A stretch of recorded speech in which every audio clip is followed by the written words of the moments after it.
As regards the merits of a heuristic method, there are many merits. It develops a scientific and critical attitude among the pupils so that they may learn how to arrive, how to find a truth and make important and well-informed decisions.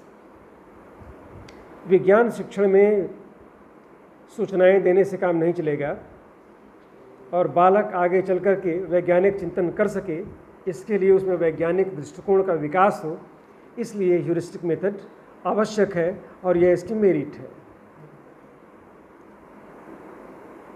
आगे बढ़ते हैं कि pupils become self dependent and self reliant and self confident।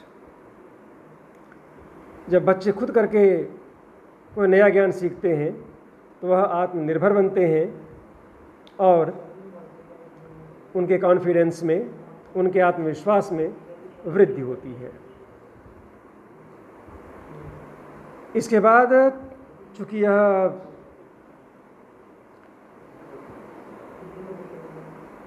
बाल केंद्रित है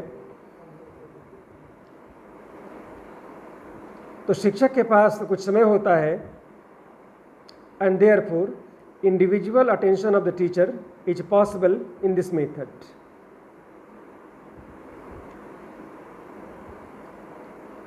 Very closely the teacher can observe and pay attention, and this ensures close relation between the teachers and the taught. Their relation becomes more intimate. और चूँकि इसमें कुछ खेलने जैसा होता है, it develops virtues like hard work and habit of industry. उद्योग करने की भावना का विकास होता है और कठिन श्रम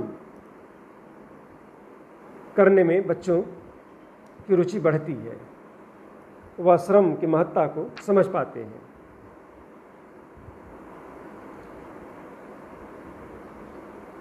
अगली बात आएगी कि जब कोई नई बात बच्चे अपने अनुभव के द्वारा, अपने प्रयोगों के द्वारा सीखते हैं और किसी निष्कर्ष पर पहुंचते हैं तो यह निष्कर्ष उन्हें लंबे समय तक याद रहते हैं। The facts learned are retained for a much longer time by the students.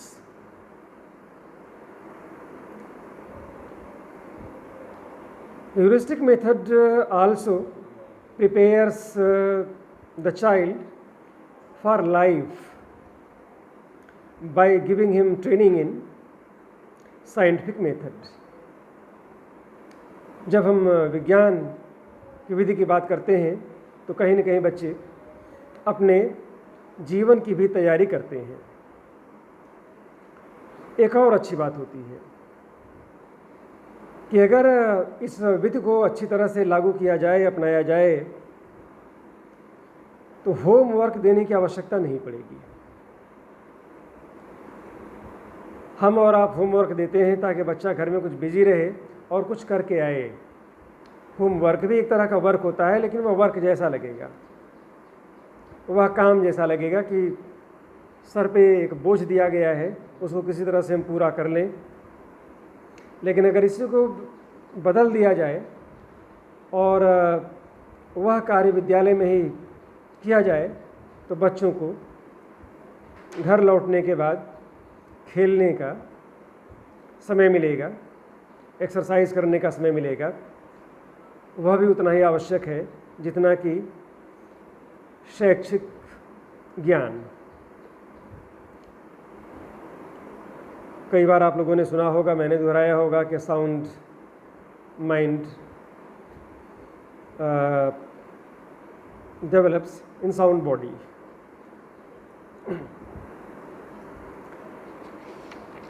And since this method is based on learning by doing, obviously the student enjoy doing the work, and it is yet another merit of heuristic method.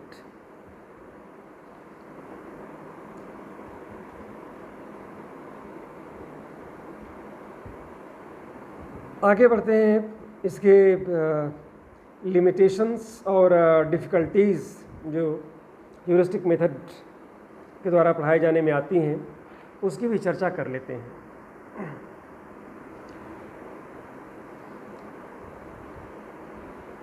Heuristic method पर बहुत सारे लोगों का कहना यह होता है कि it is like expecting too much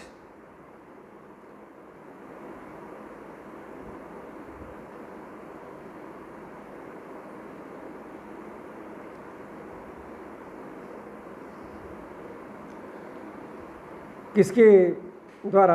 बच्चों के द्वारा। It becomes very difficult for a child to discover everything themselves या himself. In schools we deal with all mature children whose knowledge and thinking power is yet limited. और एक ही कक्षा में मध्यम IQ के, ऊंची IQ के और कुछ बहुत कम IQ के बच्चे होते हैं, तो एक ही मेथड सारे बच्चों पर लागू नहीं किया जा सकता है। यह इस विधि में एक कहीं न कहीं बाधा बनती है और इसको सीमित करती है। अगली बात यह है कि शिक्षकों पर प्रायः पाठ्यक्रम को पूरा करने की जिम्मेवारी होती है और ह्यूरिस्टिक मेथड में प्रायः यह होता है कि इसमें समय लगता है। Heuristic method since it is activity based, it takes time. इसमें समय लगता है और ज़्यादा समय लगने से पाठ्यक्रम को समय पर समाप्त करने में परेशानी आ सकती है। अगर क्यूरिकुलम को पूरा करना है तो एक बैलेंस होना चाहिए कि कितना हम इस मेथड के द्वारा पढ़ाएं और कितना इस मेथड से, ताकि बच्चे समझें भी और उनका पाठ्यक्रम भी पूरा हो। टेक्स्ट बुक का स्थान बहुत ही महत्वपूर्ण है और जो टेक्स्ट बुक उपलब्ध है, चाहे वह प्राइवेट पब्लिकेशन से हों या गवर्नमेंट एजेंसीज़ की जो बुक्स हैं, वह ह्यूरिस्टिक मेथड की लाइंस पे नहीं लिखी गई हैं। तो अगर ह्यूरिस्टिक मेथड को अपनाया जाना है अधिक से अधिक, तो टेक्स्ट बुक में कुछ परिवर्तन करने होंगे। They should be complementary to each other, not contradictory or totally separated. So books should be written on the lines of heuristic method, कि जो टेक्स्ट बुक है और जो ह्यूरिस्टिक मेथड है वह एक दूसरे के पूरक हो। ऐसा ना हो इन दोनों में कोई कनेक्शन ही ना हो। और सारे के सारे शिक्षक एक जैसे गिफ्टेड नहीं होते हैं। हाँ,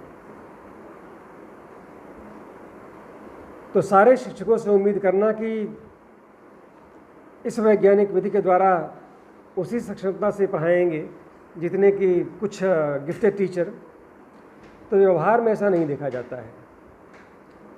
कुछ शिक्षक बड़े ही समर्पित होते हैं और मानसिक रूप से भी वह गिफ्टेड होते हैं। तो जो अगर टीचर भी गिफ्टेड है और स्टूडेंट भी गिफ्टेड है, यानी दोनों मेधावी हैं, तो यहाँ तो यह विधि बहुत अच्छे तरीके से काम करेगी। लेकिन जहाँ पर शिक्षक भी उतना मेधावी और समर्पित नहीं है और बच्चों की शैक्षणिक पृष्ठभूमि या मानसिक स्तर जो है, बौद्धिक स्तर जो है, अगर वह कम है तो वहाँ पर ह्यूरिस्टिक मेथड, खोज विधि, अन्वेषण विधि उतनी सफल नहीं हो पाएगी। एक और वाक्य कहा जाता है ह्यूरिस्टिक मेथड के बारे में, it is formational, it is formational rather than informational. इसमें सूचनाएं नहीं दी जाती हैं, इसमें नॉलेज इज गेन्ड। आरोप लगता है कि this knowledge is इनएडिक्वेट because much of the time is devoted in making investigations. तो बहुत ही संतुलित समय सारणी होनी चाहिए, टाइम टेबल होना चाहिए कॉलेज का, और वैसे लोग भी हों जो इस विधि का सक्षमता से प्रयोग कर सकें।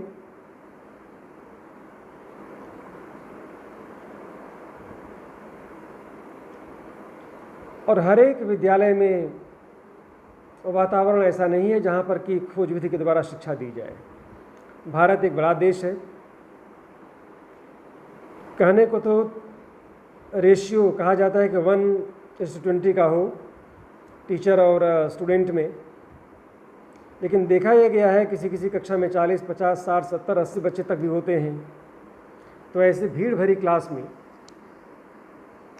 ह्यूरिस्टिक मेथड कहाँ तक सफल हो पाएगा, यह भी शंका प्रस्तुत करता है। और कहा जा सकता है कि भारत देश के लिए यह उतना उपयोगी नहीं हो पाएगा जितना कि छोटे देशों के लिए या उन विद्यालयों में जहाँ पर शिक्षक और शिक्षार्थी का अनुपात अच्छा है।